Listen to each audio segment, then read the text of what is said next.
Hola a todos. Bom dia a todos. Sejam bem-vindos a uma nova sessão do ciclo de seminários de criação de valor. Agradecemos pela sua pontualidade. Vamos esperar 3 minutos para dar um tempo para aqueles que estão entrando na sessão. Portanto, daqui a 3 minutos, vamos iniciar nosso seminário. Muito obrigado.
Bueno, les damos la bienvenida nuevamente. Muito bem, gostaríamos de lhes dar as boas-vindas novamente e esperamos também que aqueles que estavam tentando se conectar tenham conseguido. Nós estamos agora neste ciclo de seminários sobre criando valor. Gostaríamos mais uma vez de lhes agradecer. Muitíssimo obrigado pela sua participação contínua. Nós aqui de Santiago continuamos com as nossas atividades virtuais, que foi o que nós aprendemos com a pandemia, que podemos estar mais próximos usando a tecnologia. Também gostaríamos de agradecer toda a equipe da Westwit Santiago, a Maria Fernanda, Cláudia, o Andrés e o Miguel. E também o nosso palestrante Mark Fowler e Catherine Wheeler de Washington. Na porção inferior da sua tela do Zoom, poderão escutar a apresentação nos idiomas português, inglês ou espanhol. Basta selecionarem o idioma de sua preferência. A apresentação será realizada em inglês, mas os senhores podem selecionar qualquer um dos outros idiomas. Pedimos, por favor, que mantenham os microfones desligados durante a apresentação. Gostaria também de lhes dizer que todas as suas perguntas devem ser encaminhadas pelo chat. Portanto, quaisquer perguntas que tenham, serão respondidas o mais breve possível, depois por escrito. Portanto, mais uma vez, bem-vindos a todos, recebemos a todos calorosamente e boa apresentação. Cláudia, podemos iniciar.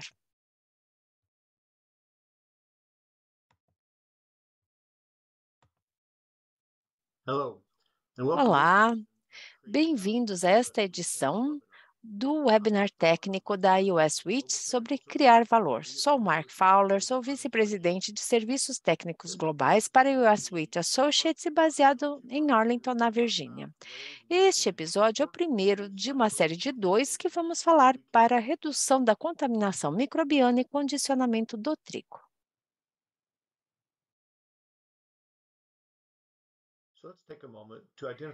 Vamos inicialmente identificar o problema e discutir por que é que nós estamos revisando as formas pelas quais nós conseguimos remover e reduzir os contaminantes microbianos da nossa farinha de trigo. Na América do Norte, ou seja, Estados Unidos e Canadá, entre 2005 e 2019, nós tivemos 7 grandes recalls de farinha. Tivemos 200 casos, pelo menos, de enfermidades ou até mesmo de óbitos. Foram 57 produtos diferentes que sofreram recall em função de um surto de salmonela ou E. coli. Para o CDC, que é o Centro para o Controle de Doenças, os alimentos que contêm farinha crua devem ser considerados possível veículo para infecção de futuros surtos de E. coli, produtora da toxina Shiga e também da salmonela e suas infecções. A próxima pergunta é: por que agora? Vamos voltar um pouco no tempo. A farinha de trigo tradicionalmente foi considerada um produto seguro com relação a contaminantes bacterianos em função da sua baixa atividade de água. Também ao fato de a farinha de trigo ser considerado ingrediente alimentício, no qual, durante o processamento, há uma etapa que permite eliminar ou matar esses contaminantes. Quando usamos a farinha para fazer pão ou pasta ou qualquer outro produto à base de trigo, normalmente nós pensamos neles como um produto que foi cozido ou assado, ou seja, nós temos uma etapa onde a temperatura interna do produto final que chegará ao consumidor terá passado por um aumento da temperatura que permitiria então matar ou eliminar contaminantes microbianos como a E. coli, a salmonela e qualquer uma dessas bactérias presentes então seriam mortas pela etapa de alta temperatura no processamento. Mas com o aumento do número de casos nos últimos 10 anos, observamos uma série de novos estudos que foram conduzidos tanto por grupos de pesquisa privados como públicos, universidades e outros, que mostraram que as atuais cepas de E. coli produtora da toxina Shiga conseguem sobreviver em ambientes com pouca água. Também temos uma série de novos produtos que foram lançados, nas quais a farinha de trigo é incorporada, então, em produtos para o consumidor no varejo e que não incluem essa etapa do cozimento, pelo menos uma etapa de cozimento que permitiria que a temperatura interna do produto chegasse a um ponto que nos permitisse, então, matar quaisquer bactérias presentes. O melhor exemplo disso seria, por exemplo, uma massa crua de cookie para fazer um sorvete com a massa de cookie, ou alguns tipos de tortilhas e biscoitos que são cozidos em uma temperatura menor por um curto período de tempo. E esse curto período de tempo não nos permite, então, matar essas bactérias que potencialmente estariam presentes.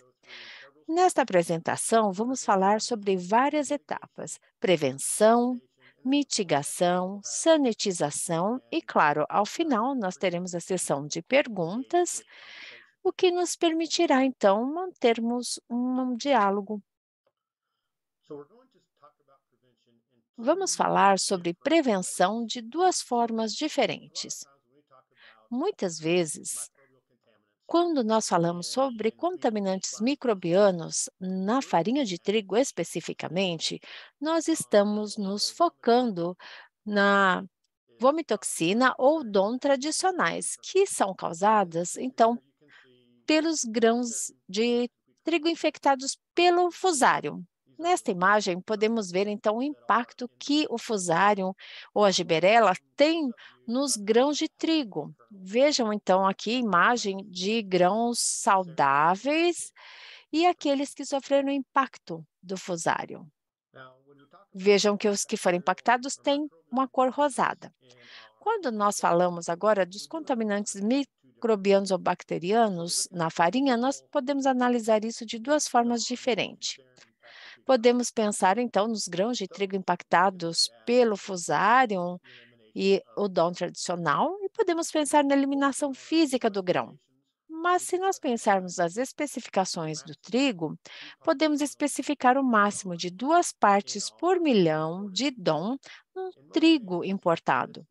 Na maior parte dos casos, isso é facilmente atingível pelos nossos exportadores e é a forma mais fácil de garantir que receberá ou que terá, ao final, uma farinha isenta livre de fusário ou semdom, que irá atender, então, às recomendações de segurança alimentar ou especificações de segurança alimentar no seu país. Também sabemos que novas variedades de trigo ou variedades de trigo que foram lançadas nos últimos anos são muito menos suscetíveis ao fusário e que quase que eliminamos o problema de fusário na nossa cadeia de trigo. Em algumas regiões do país, o fusário não é mais um problema. Nós temos até especialistas na área de melhoramento de trigo que dizem que, em 5 a 10 anos, nós teremos completamente eliminado o fusário das nossas safras. Eu vou acreditar quando eu vir isso. A segunda parte, que será também o foco da segunda parte deste seminário, deste webinar, que acontecerá em agosto, estará disponível então em agosto, é sobre como nós podemos controlar infecções da família das enterobactérias na nossa farinha, ou mais especificamente as cepas de Salmonella ou E. coli. E estas cepas, então, que promovem a contaminação microbiana, elas não são inseridas nos nossos moinhos apenas pelo trigo. Nós temos diferentes formas pelas quais as enterobactérias, mais especificamente aqui, ou as mais comuns, a Salmonella e a E. coli, podem chegar no nosso moinho e chegar até a farinha. E essas formas não estão necessariamente ligadas ao trigo como matéria-prima. Nós temos a qualidade da água, temos outras pragas que podem estar presentes. Pode ser camundongo, ratos, insetos, aves. Isso mostra que há diferentes maneiras de termos a presença de Salmonella e E. coli no nosso moinho e que não são limitadas apenas ao trigo como a nossa matéria-prima. E é por isso que nós falamos sobre o controle de Salmonella e E. coli. É por isso, então, que nós temos que pensar numa abordagem mais holística sobre como nós podemos manter as nossas instalações no moinho e como nós podemos manter o controle da nossa sanitização e também de todo o processamento que acontece no moinho para garantir, então, que a nossa farinha seja segura para ser ingerida. Vamos então falar um pouco mais sobre etapas de mitigação que podem ser implementadas no processo de limpeza do trigo, que permite então que nós façamos a remoção do trigo contaminado quando nós temos uma doença como a fusariose ou a giberela, que produzem então DOM ou vomitoxina, como são mais conhecidas, e que têm impacto no aspecto físico. Como nós sabemos, o grão de trigo que está contaminado pelo fusário, ele vai ter menor densidade e vai ter uma coloração rosada. E nós temos formas físicas de retirarmos, então, o DOM na etapa de limpeza do grão ou na etapa de limpeza intensiva do grão. Vamos começar falando sobre a separação ou a purga do grão. No processo de limpeza do trigo, nós temos diferentes métodos de abrasão que podem ser usados. O que nós chamamos em inglês de scouring ou separação seria então a abrasão mais leve, e isso pode, claro, depois passar a ser uma abrasão mais pesada ou mais intensiva, que vai então nos levar ao polimento ou peeling, ou a retirada do farelo. E claro que aquela abrasão mais pesada vai sempre nos levar a esse polimento e que nós, na mais leve, nós vamos retirar pó, pelos também da escova, que estarão lá soltas, levemente presas. E com isso nós vamos então também retirar aquilo que fica no sulco do grão do trigo.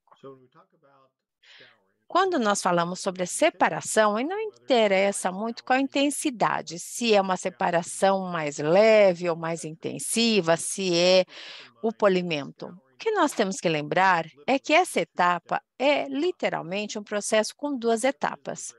Na primeira etapa, nós temos a abrasão, ou seja, pode ser uma abrasão do grão sobre o grão, pode ser sobre uma tela. Vejam aqui nesta imagem, nós temos uma tela que parece até um ralador de queijo. Temos uma tela interna, uma externa, que vai então nos ajudar também a depois empurrar o grão para as outras etapas. Mas a abrasão é o primeiro passo desse processo de separação. A segunda etapa, que provavelmente é mais crítica, é a parte da aspiração. É a retirada do pó, de sujidades e também de matéria estranha leve. Depois de a abrasão ter acontecido e de matéria estranha e pó já estar solto, nós precisamos de um canal de aspiração efetivo que vai retirar esse pó e essas impurezas dos nossos processos. E sem a retirada efetiva desses elementos, pó e sujidade, daquilo que ficou solto na superfície do grão de trigo, o processo de separação não é tão efetivo se todo aquele material de sujidades e impurezas não forem retiradas do sistema. Agora vamos falar um pouco mais sobre métodos de separação intensivo, como a retirada do farelo ou o polimento. A diferença desses nomes talvez seja apenas o nome dado pelo fabricante do equipamento que está usando, mas se trata de uma abrasão mais agressiva que não só retira o pó, sujidade, impurezas da área da superfície externa do grão de trigo, mas sim também a retirada do farelo, ou das camadas externas do farelo. E a abrasão aqui é primariamente de grão sobre o grão. E vejam aqui as diferenças entre essa separação intensiva e aquela que chamamos básica do grão. Uma análise mais aprofundada, então, de como acontece esse processo de polimento ou de retirada do farelo, dessas camadas do farelo. A principal diferença entre a separação e esse polimento é que o último nos permite retirar as camadas mais externas do farelo e não apenas o pó e sujidade que estejam presentes no farelo. A outra diferença significativa é que nós também acrescentamos água ao sistema, em função do calor e também porque nós queremos soltar as camadas mais externas do farelo, nós acrescentamos água para que a gente possa, então, intensificar o polimento. E a água, ela aumenta o atrito, no atrito que é grão sobre grão, também intensifica todo o processo de retirada do farelo ou do polimento e nos ajuda também a lavar depois essas sujidades depois que elas foram removidas. A aspiração é uma parte crítica de todo esse processo de polimento, porque é um sistema pneumático com a presença de ar que nos permite, então, retirar o farelo solto do processo. Mas o acréscimo de água nesse processo, nessa etapa, também nos traz problemas adicionais, porque sempre que nós tivermos um ambiente úmido, nós temos a oportunidade de termos o crescimento da E. coli, da salmonela, Então, vamos agora falar um pouquinho desse processo de polimento e retirada de farelo. Ele é muito efetivo para nos ajudar a retirar os contaminantes microbianos que têm impacto no grão do trigo, como, por exemplo, a giberela ou a fusariose, essas doenças que já foram discutidas. Se esse processo de polimento e retirada do farelo conseguem realmente diminuir a contaminação por salmonela e por E. coli na farinha de trigo, isso ainda é algo discutível. Nós temos estudos que foram realizados e que mostram alguma redução, mas nós ainda não temos nenhuma grande evidência de uma redução, por exemplo, de 5 logs ou remoção completa de E. coli ou de salmonela por meio do uso desses processos no sistema.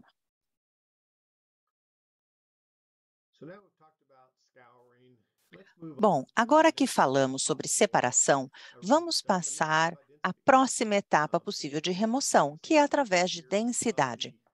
Vemos aqui nas fotos que os grãos saudáveis do trigo aqui à direita e vemos os grãos que foram impactados pela fusário na imagem à esquerda. Nos grãos afetados pelo fusário, o grão torna-se mais leve. Nós podemos usar ou uma mesa gravitacional, como podemos ver aqui à esquerda, com um Combi Cleaner, um mecanismo de limpeza combinada, ou então uma separação mais intensa por gravidade no gravomate. Existem alguns outros fabricantes que também usam outros tipos de mesas gravitacionais ou separação por densidade. Mas, novamente, quando nós temos um grão de trigo afetado pelo fusário, existe uma mudança física que ocorre nesse grão. Ele torna-se um grão de peso mais leve, menos denso, e ele pode, portanto, ser removido facilmente através de uma etapa de separação por densidade na unidade de limpeza. E, finalmente, a terceira maneira de conseguir remover fisicamente os grãos de trigo impactados pelo fusário é utilizar um tipo de separador por cor. De todas as tecnologias que utilizamos na unidade de limpeza, o sistema de separação por cor foi aquele que nos trouxe mais melhorias em tecnologia nos últimos anos. Alguns dos modelos mais recentes, das novas tecnologias que existem, produzidas por diversos fabricantes, não é só um, realmente pode-se dizer que a tecnologia de separação por cor é aquela de maior capacidade, com mais precisão. É uma nova tecnologia que permite inclusive, uma metodologia de autocalibração, utilizando, inclusive, inteligência artificial. Através desse sistema, o separador por cor pode se adaptar e fazer uma autocalibração para poder remover os grãos desejados. Nós podemos, então, fazer uma análise nos grãos e analisar quais são os grãos ou impurezas que se deseja remover, e a máquina aprende a remover essas partículas. Portanto, a separação por cor é uma tecnologia que está assumindo um papel cada vez maior no nosso processo de limpeza do trigo, porque permite que o processo se torne mais eficiente e eficaz. É um método de boa relação de custo-benefício que pode ser usado no processo de limpeza e condicionamento do trigo. Nós discutimos 3 metodologias, desde a separação, uma separação inclusive mais intensa, até separações por densidade e separação por cor. São 3 metodologias que podem ser usadas no nosso sistema de limpeza e condicionamento do trigo para poder remover os grãos de trigo indesejados. Eu gostaria de enfatizar que a melhor maneira de minimizar a infecção por DOM ou minimizar o número de grãos impactados por DOM no seu processo é estipular por contrato um nível máximo de DOM ou vomitoxina presente no grão do trigo.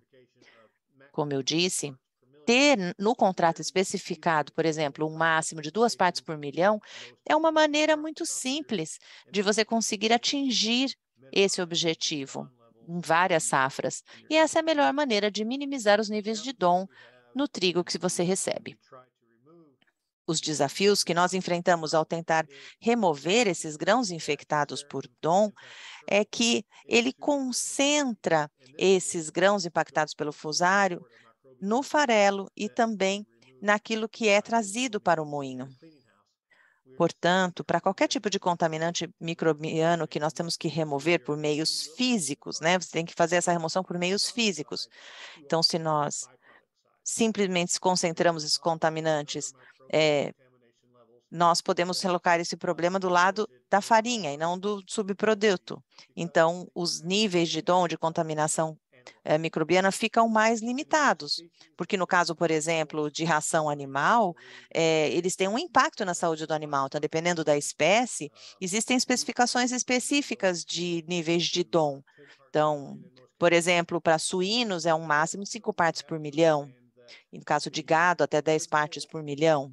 A gente tem que entender que a eliminação física, ou a mitigação física dos contaminantes microbianos no grão tem um impacto muito limitado na bactéria, ou então na contaminação por E. coli ou salmonela internamente na farinha. Quando há essa possibilidade do grão ter sido impactado por E. coli ou salmonela, não necessariamente existe uma presença física no grão, ele não tem uma alteração nas características físicas do grão. Portanto, a metodologia que nós acabamos de discutir não gerará uma redução significativa em E. coli ou salmonela se ela estiver presente no seu sistema. Agora, eu gostaria de fazer, na verdade, uma rápida introdução, porque no seminário de agosto, nós vamos discutir outras possibilidades de tratamento da água e falaremos sobre isso em mais detalhes. Eu tenho visto muita pesquisa que tem sido feita nos últimos 10 anos, usando diferentes tipos de tratamento de água para eliminar, até uma redução no nível de 5 logs, a presença de Enterobacter, como por exemplo E. coli e Salmonella, nos produtos de trigo e na farinha. O que eu gostaria de fazer aqui neste seminário é uma introdução, um ponto de partida. Em qualquer processo de condicionamento do trigo, o tipo de água a se começar no processo tem que ser potável. E um dos erros que eu vejo, uma oportunidade que eu vejo em muitas usinas, é que eles usam água não tratada, obtida de poço, para poder fazer o condicionamento do trigo. Qualquer bactéria, qualquer contaminante que esteja presente na água de condicionamento ou na água de descanso será passada para a farinha. Para que seja possível eliminar os contaminantes microbianos na farinha, nós precisamos começar trabalhando com água potável que não apresente nenhuma contaminação microbiana na água de tratamento. Essa é a primeira etapa. Ou seja, trabalhar com água potável no sistema de descanso. Para nos ajudar nas nossas práticas de segurança alimentar também, nós temos outros tratamentos que podem ser utilizados para melhorar a água de condicionamento ou a água de descanso e não só o uso de água potável, como, por exemplo, a adição de cloro, ácido lático, bisulfato de sódio ou dióxido de cloro. O cloro, seja no formato gasoso ou como o hipoclorito de sódio dissolvido, já é utilizado há décadas na indústria da farinha, como um tipo de tratamento para a água. Muitas pesquisas mostram que o cloro adicionado a até 1.000 partes por milhão ajuda a reduzir o acúmulo de mofo nos tanques de descanso, nos equipamentos usados para a mistura da água e também durante o processo de condicionamento do trigo. Há poucas evidências que demonstrem que o cloro isoladamente ajude a eliminar a presença de Enterobacter ou E. coli ou Salmonella, tanto no trigo quanto na farinha como produto final. O cloro ajuda na sanitização, ajuda a evitar o acúmulo de mofo em outras partes do sistema de descanso. Mas pensando na redução direta de E. coli e de salmonela num nível de 5 logs, só o gás de cloro não consegue atingir esse objetivo. Eu falarei mais sobre ácido lático, bisulfato de sódio e dióxido de cloro no seminário de agosto. Quando eu estava me preparando para este seminário, eu encontrei novas pesquisas e eu preciso de um pouco mais de tempo para poder me dedicar ao estudo desses novos tópicos. Bom, não desistam ainda deste webinar, não terminei ainda a parte que eu queria abordar hoje. Mas eu gostaria de falar um pouco sobre o webinar de agosto, fazer uma introdução a esse seminário de agosto, que vai ter como foco o tratamento de água, que foi pesquisado e implementado em várias usinas nos Estados Unidos e em outros países para ajudar a eliminar contaminantes e tornar o tratamento da farinha mais seguro. A combinação de tratamentos de água e de limpeza física comprovadamente é a melhor solução para reduzir os contaminantes microbianos e tanto os físicos que podem estar presentes em doenças associadas ao trigo, como aquelas associadas ao fusário, ou então em grãos impactados pelo DOM, mas também nos contaminantes microbianos que não estão somente na matéria-prima. Também tem um impacto nos contaminantes microbianos presentes no ambiente do processo, da farinha, como, por exemplo, os processos de condicionamento e descanso, e também o controle de pragas na usina. Existem maneiras de conseguir usar tratamentos de água para poder melhorar a segurança como um todo do processo de produção da farinha. Muita pesquisa tem sido feita desde 2013 e novas pesquisas foram publicadas no início de 2022 e eu vou querer, portanto, dedicar mais tempo nesse próximo seminário para que nós possamos falar sobre esses novos desenvolvimentos. Eu gostaria de encerrar esta apresentação falando da importância da redução da contaminação microbiana na farinha, especialmente onde vemos oportunidades de redução de contaminantes por Enterobacter, como eu disse, E. coli, salmonella, essencialmente, em casos em que eles possam ser introduzidos. E também para reduzir esses riscos da contaminação no processo de produção da farinha. Então, acúmulo de mofo em equipamentos, a questão do fluxo de ar no sistema, porque nós usamos muito ar dentro do nosso ambiente de produção.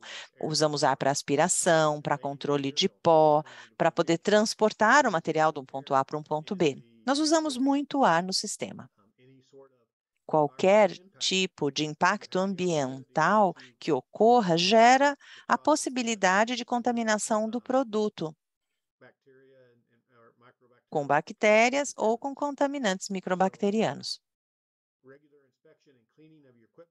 É importante fazer uma inspeção regular e limpeza dos equipamentos, nas suas peneiras, rolos de moagem. Todos os equipamentos na usina devem passar por processos de limpeza e inspeção regulares para garantir que não há acúmulo de mofo. O mofo provavelmente é o principal desafio que nós temos, especialmente por causa da condensação, em que nós temos um ar de transporte mais quente que toca superfícies mais frias e aí ocorre a condensação. A condensação é uma excelente oportunidade para o crescimento de mofo. Portanto, um bom fluxo de ar no sistema minimiza as oportunidades de condensação dentro do equipamento, e essa é a melhor maneira de evitar um acúmulo de mofo e de mitigar a possibilidade de contaminação da farinha com contaminantes bacterianos. Bom, finalizando hoje agora este episódio da criação de valor para o trigo americano dos Estados Unidos, eu gostaria de agradecê-los pela atenção Em julho, nós teremos a presença do Dr. Carlos Badal, que é um pesquisador e professor na Universidade do Kansas, e uma das suas especialidades é o armazenamento de grãos. No seminário de julho, falaremos sobre o armazenamento do trigo em ambientes tropicais. Eu estarei novamente com vocês em agosto, quando realizaremos a parte 2 deste seminário sobre tratamentos de água, especificamente para água de descanso, e aí nós falaremos mais sobre a pesquisa atual, as novas práticas na indústria, sobre como nós podemos utilizar tratamentos mais efetivos da água de descanso para reduzir e controlar o crescimento microbiano na farinha. Gostaria de novamente agradecê-los pela sua atenção e agora vou abrir para perguntas e respostas.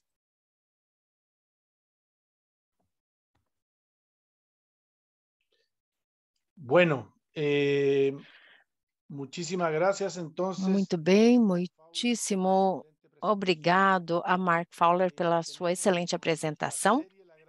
E temos hoje o grande prazer de termos o Mark Fowler conosco. Ele está conectado, o que nos permite, então, abrirmos para perguntas. Podem fazer a sua pergunta no idioma que quiserem, porque nós estamos oferecendo, então, tradução simultânea. Ele é, então, vice-presidente de serviços técnicos globais da US Rich Associates.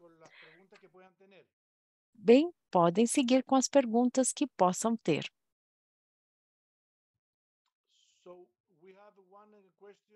Nós temos aqui uma pergunta, Mark.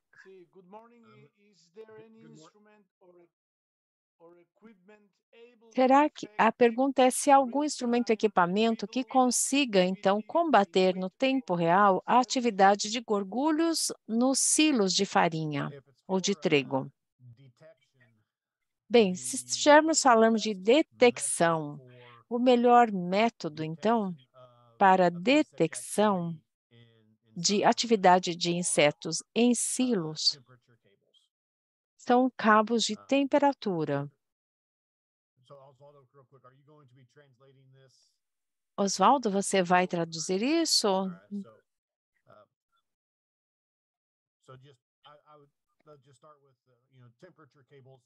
Então, cabos de temperatura que são a melhor forma para detectar a atividade de insetos.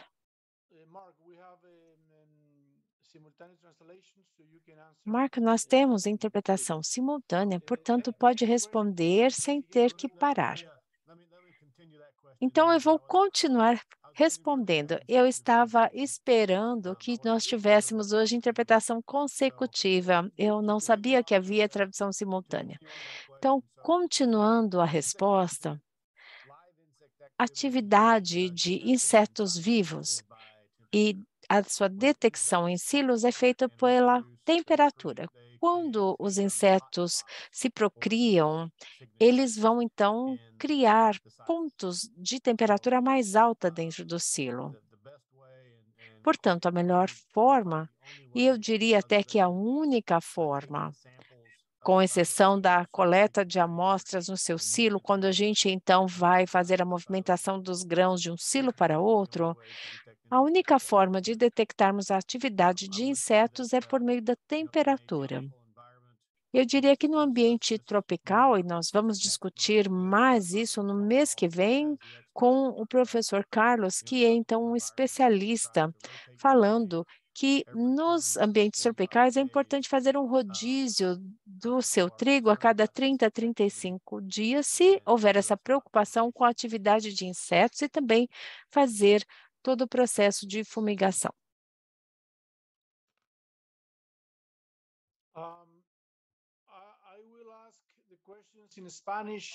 Eu farei as perguntas em espanhol porque nós temos então a interpretação. Tudo bem? A outra pergunta é: qual é a dose adequada de ácido lático? Eu não consegui ouvir a tradução, mas acho que a sua pergunta é sobre o ácido lático. Sim, qual é a dose adequada para o ácido lático? Mark, na verdade, na barra inferior do Zoom, pode selecionar o idioma de sua preferência. Consegue visualizar? Agora sim, agora estou no canal em inglês. Agora sim consigo ouvir os intérpretes. Eu tinha que entrar no canal correto no Zoom. Bem, com relação ao ácido lático, então, a aplicação mais comum hoje nos Estados Unidos é 5%. É uma solução de ácido lático a 5%, e isso na água do condicionamento. Mas eu devo dizer também que a atividade, ou o ácido lático, melhor dizendo, é caro. Essa é uma adição que é cara. Em média, é de 8 a 12 dólares por metro cúbico de trigo.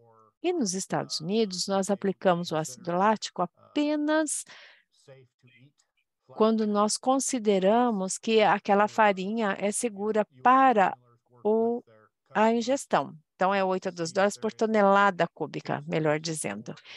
E nós temos, então, sempre aquela etapa de cozimento ou outras etapas que nos permitem eliminar esses contaminantes. Agora, se nós estamos falando da farinha para o varejo, o que é a farinha que chega até o supermercado?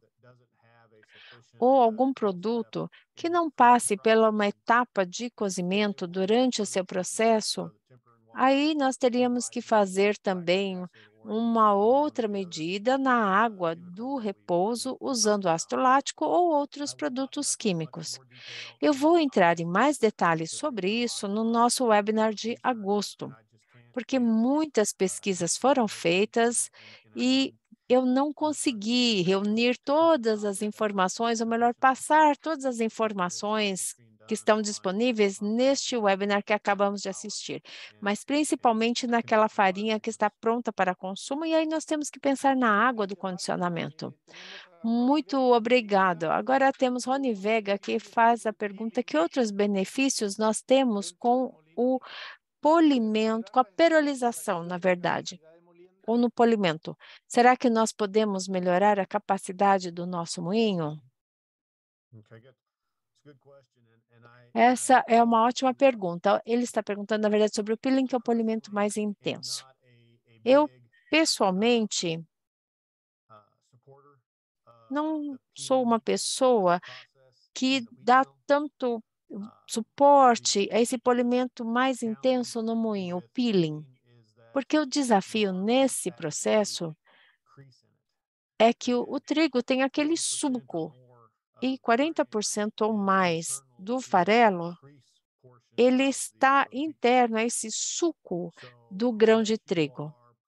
Portanto, a menos que o seu moinho só esteja trabalhando com o trigo durum ou com o trigo de primavera, o spring, por exemplo, aí esse suco ele é mais raso, porque aí você não tem, por exemplo, esse suco. Aí sim, esse polimento mais intenso pode ser benéfico. Aí a gente pode produzir, por exemplo, a semolina, o trigo que é usado para semolina. Agora, no trigo tradicional, e pensando nessas moinhas, quando a gente usa, por exemplo, hard red winter ou soft red winter, eu não acho que aí esse polimento mais intenso seja tão benéfico, porque nós não conseguimos ter uma boa cobertura de todo o grão de trigo dentro do suco para que a gente consiga, então, retirar todo o farelo ou uma quantidade suficiente de farelo que chegue a ter, então, impacto depois no processo de moagem. Eu peço desculpas, foi uma resposta bastante longa para essa pergunta, mas, para resumir, o processo de peeling, polimento mais intenso, na minha opinião, ele não agrega tanto ao processo tradicional de moagem, com exceção do hard red winter ou do soft red winter.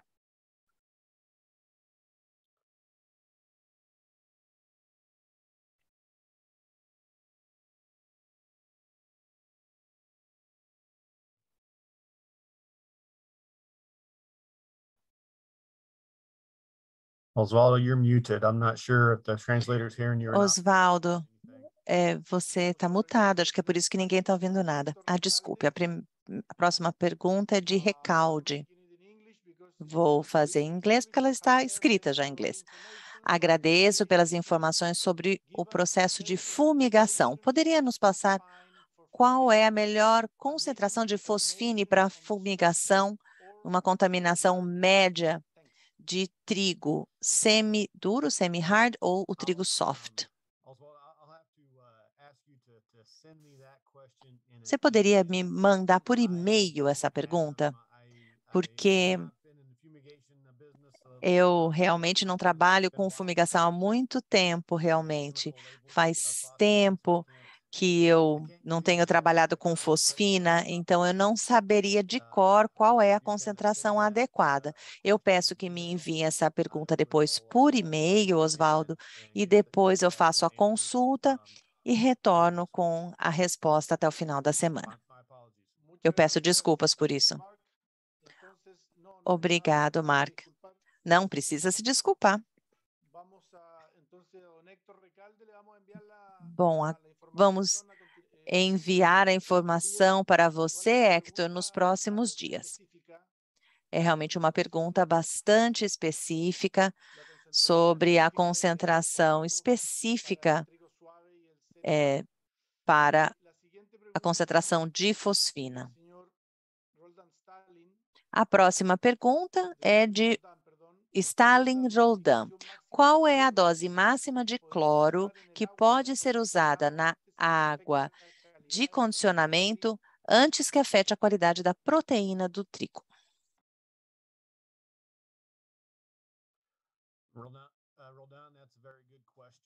Ótima pergunta, Roldan. Muitas pesquisas têm sido realizadas atualmente sobre isso. Nos Estados Unidos, a concentração típica de cloro, seja por gás de cloro injetado diretamente na água de condicionamento ou através de hipoclorito de sódio em pellets que são dissolvidos na água, mas a concentração máxima em partes por milhão nos Estados Unidos é entre 500 e 700 partes por milhão. Uma pesquisa foi realizada aumentando essa concentração até 1.000 partes por milhão, tentando cada vez mais aumentar esse nível. Não houve indicação de nenhum tipo de impacto no teor de proteína ou então de amido na farinha de trigo, utilizando água de descanso tratada com cloro até o nível de 1.000 partes por milhão. Quando nós temos uma concentração muito alta, aí sim nós podemos ter um tipo de sabor um pouco mais metálico na farinha. Acima de 1.000 partes por milhão fica esse sabor metálico residual que acaba sendo observado no trigo. Mas não há indicação de nenhum tipo de alteração funcional na proteína do trigo. É claro que se ela for tratar a farinha diretamente com gás de cloro, sim, ocorre essa mudança funcional, mas no caso do tratamento da água de condicionamento, não, isso não acontece.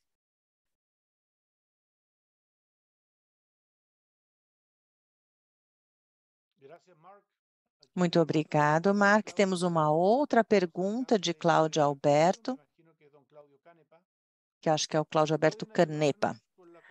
Poderia nos ajudar confirmando a concentração de 1.000 ppm de hipoclorito de sódio na água de condicionamento?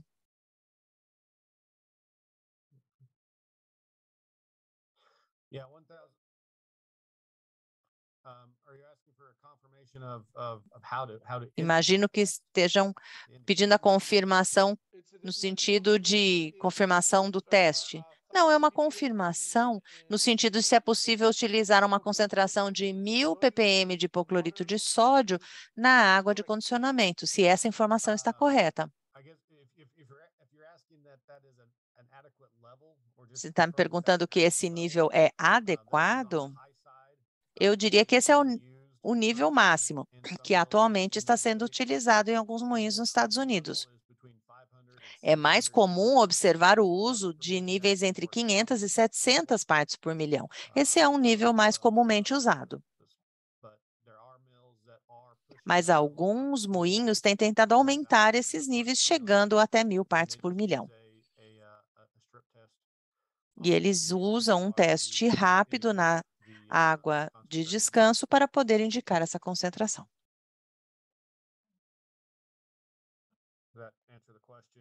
Isso responde à pergunta ou é preciso algum tipo de esclarecimento?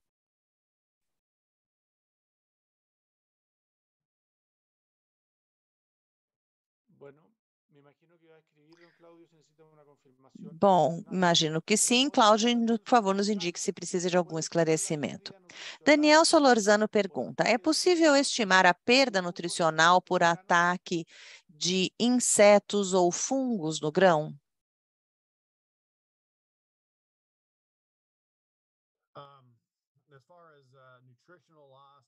Em relação à perda nutricional, eu não saberia dar nenhum tipo de indicação ou poder afirmar nenhum tipo de expectativa de perda nutricional. Vai depender realmente que tipo de inseto atingiu o grão.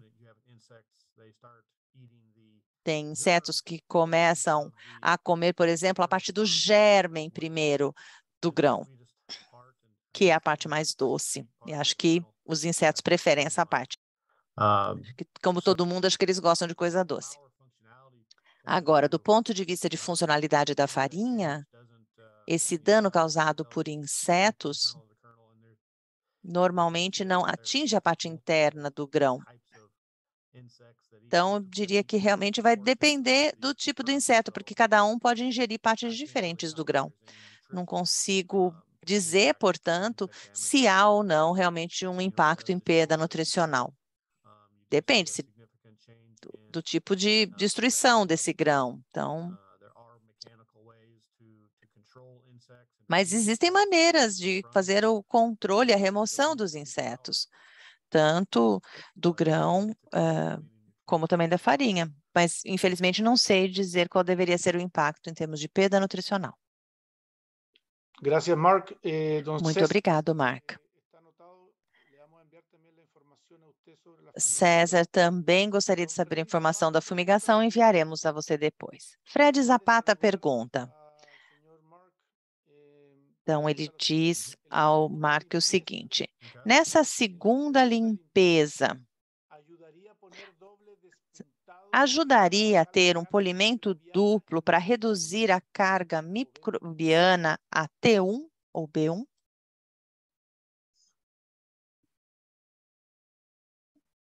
Okay.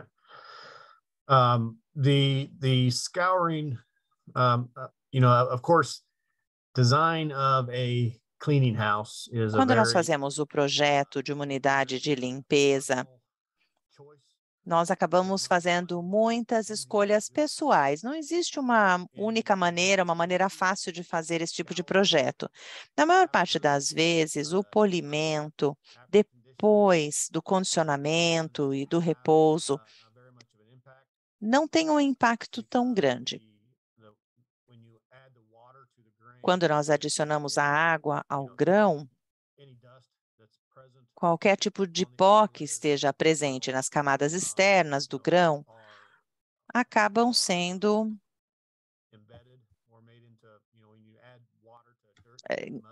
estão normalmente dentro daquele grão e aquele pó acaba virando meio que uma lama. Então, nesse sentido, o polimento não tem tanto impacto depois do condicionamento. Esse processo desse polimento mais leve teria que ser feito na primeira etapa de limpeza, não na segunda. Agora, o polimento por si só, ele não tem um impacto tão grande na carga microbiana. Qualquer tipo de limpeza em que a remoção do pó ajuda um pouco, Mas quando nós falamos sobre o controle microbiano, basicamente nós buscamos uma redução de 4 ou 5 logs, uma redução de 99% da carga microbiana. E o polimento isoladamente ou qualquer tipo de tratamento por abrasão isoladamente não consegue ter um impacto significativo no controle microbiano. Gracias, Mark. Muito obrigado, Mark. A seguinte pergunta eu vou A fazer próxima pergunta em português. será em português. É do senhor George Hala. A eficiência do cloro depende do quanto fica livre e não se liga na matéria orgânica, certo? E depois comentário. Por isso é importante limpiar ao máximo os graus para que sua eficiência seja melhor com doses menores de cloro. ¿Es así?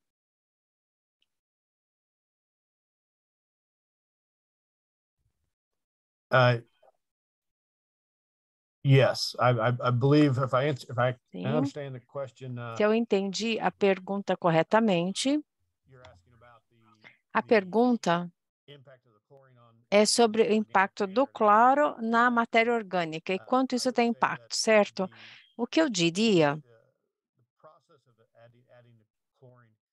é que easiest answer is yes. E, portanto, a resposta é sim. Para que o cloro seja mais eficaz, é importante que a gente faça uma limpeza suficiente no processo de condicionamento, naquela água onde nós acrescentamos o cloro. Quanto mais matéria orgânica, quando nós pensamos, então, em todos os processos, se o seu polimento foi de modo efetivo, por exemplo, também se foi feita a retirada do máximo de sujidades daquele suco, de todos os pelos das escovas, nós precisamos retirar o máximo, todas as impurezas e o pó, o máximo possível, porque a capacidade, então, de melhorar é o controle do pó. Portanto, durante a fase de limpeza, na fase de polimento, o que é muito importante é termos uma boa aspiração no nosso equipamento que faz a abrasão. Portanto, se nós estivermos na etapa do polimento, o seu grão, ou principalmente se houvermos então infestação também de insetos, qualquer parte, então, da sua limpeza. É importante que a gente tenha também um bom método de aspiração para retirarmos todas as sujidades e impurezas, isso no processo de limpeza. E quando a gente acrescenta, então, cloro, aí também nós precisamos controlar também a contagem microbiana, principalmente quando falamos de mofo no sistema, durante todo o nosso processo também de repouso. Então, a resposta é sim, remova o máximo de matéria orgânica possível antes do condicionamento, para que a gente consiga também ser mais eficiente quando usamos o cloro. Eu espero que com isso eu tenha conseguido responder a sua pergunta.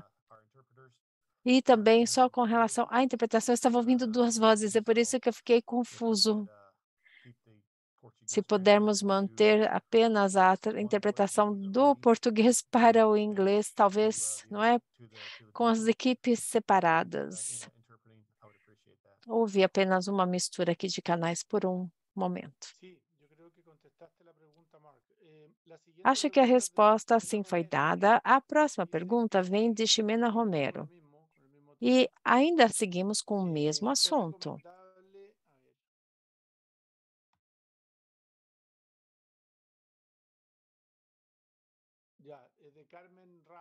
Não, voltando, vamos primeiro à pergunta da senhora Carmen Ramos. É necessário medir o cloro residual que pode permanecer na farinha ou os estudos dizem que não há nenhum resíduo de cloro depois?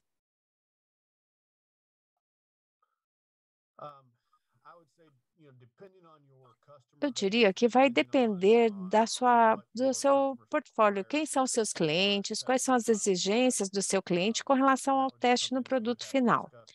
Isso deve ser discutido com o seu cliente. Do ponto de vista de pesquisas que já foram realizadas, não há nenhum sinal de resíduos na farinha final. Na verdade, este é um ponto crítico que deve ser citado também nos diferentes tratamentos que nós falamos, seja a base de cloro ou seja a base de ácido lático. Um dos pontos críticos é que, devido aos testes e também a todas as etapas de aprovação pelo FDA, que é o Food and Drug Administration, que é o semelhante à Anvisa no Brasil. Então, para aprovação pelo FDA de qualquer um desses tratamentos, isso tudo é aprovado também considerando o que é usado no processamento. Portanto, seja cloro ou ácido lático ou qualquer outro agente de auxílio, nenhum deles mostrou ter um impacto residual. Ou seja, não há resíduos desses produtos presentes no produto final. E é por isso que eles não precisam nem estar presentes no rótulo da farinha como ingrediente. São apenas agentes usados no processamento. Isso na fabricação da farinha. E por isso não precisam nem entrar no rótulo, porque não se encontrou nenhum resíduo na farinha final, no produto final. Al parecer,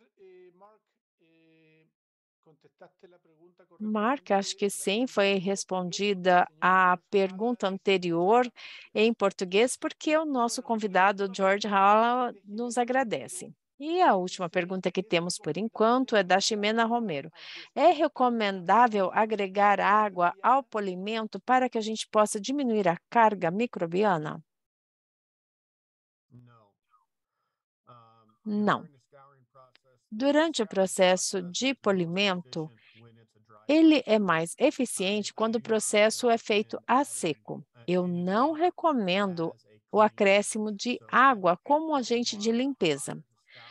Portanto, agregar a água antes do polimento fará apenas com que toda a poeira, sujidades e impurezas se fixem no grão. Portanto, a resposta, não. Não recomendo a adição de água antes do processo de polimento do grão.